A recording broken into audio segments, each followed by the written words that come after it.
Good afternoon, and thanks for joining us for this special episode of Destination Durham. I'm Alicia Fonash-Willette.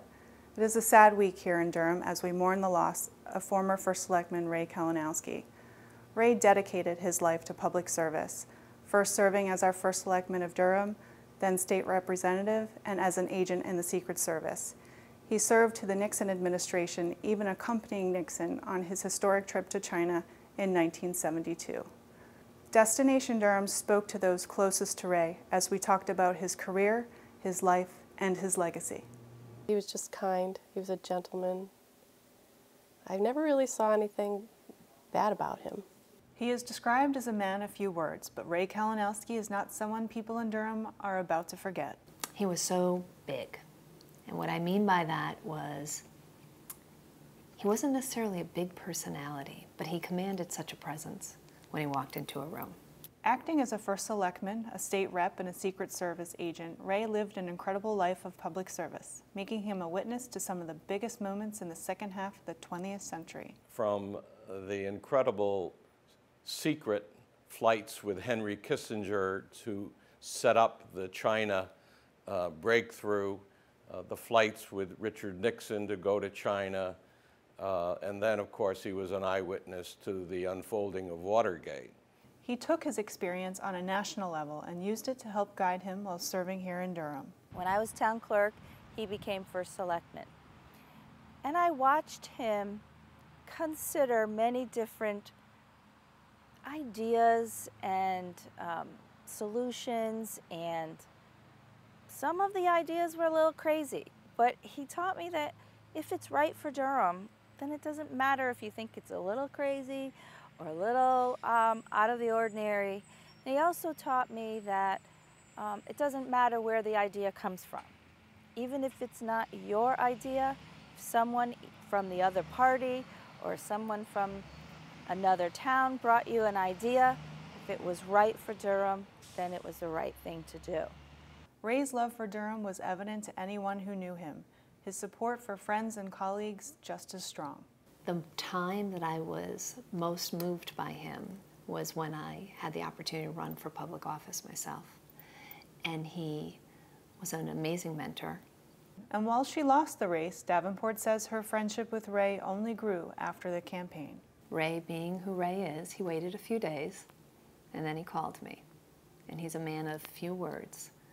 But when we had the conversation, he told me that I was a winner. And by losing by 4% for a virtual unknown was amazing. He made some mistakes, everybody knows that, but it never takes away, the respect that we had for him. Friends recall his fascinating stories of President Nixon and Henry Kissinger, but they say it's his humility that set him apart. He was always there if we needed him. I think he had very much an open door policy, and we all felt comfortable if we needed to talk to him, we could at any time. And he was here a lot. He played a role on the national stage, but it was Durham that he chose to call home. Never forget who you are. Never forget where you came from. And obviously, he never did. He had to come home.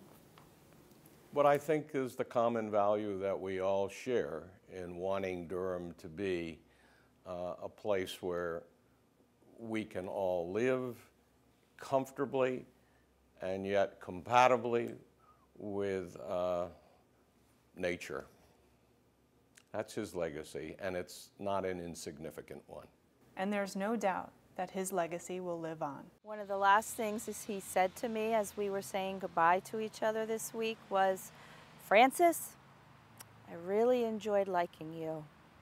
And I think I could say for the entire town that, Ray, we really enjoyed liking you too. Ray Kalinowski will be laid to rest this weekend.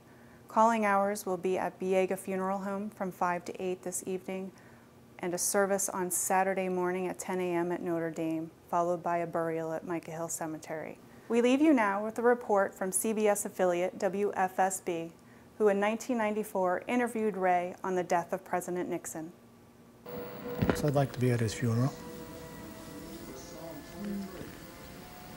I think I owe it to him.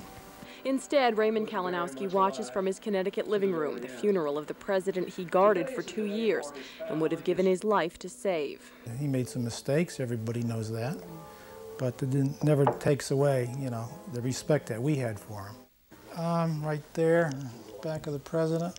Kalinowski spent 1971 to 73 protecting the first family. He made history as one of the first Americans to set foot on Chinese soil in the 70s and the only American to record it in these exclusive pictures taken from Air Force One. I remember Bob Haldeman asking everyone to leave the plane through the back door, Air Force One, so the president and Mrs. Nixon could walk down the ramp and shake hands with Chou En-lai. I knew it was an historic moment, so I stayed on the plane. I took home movies, out through one of the airplane windows.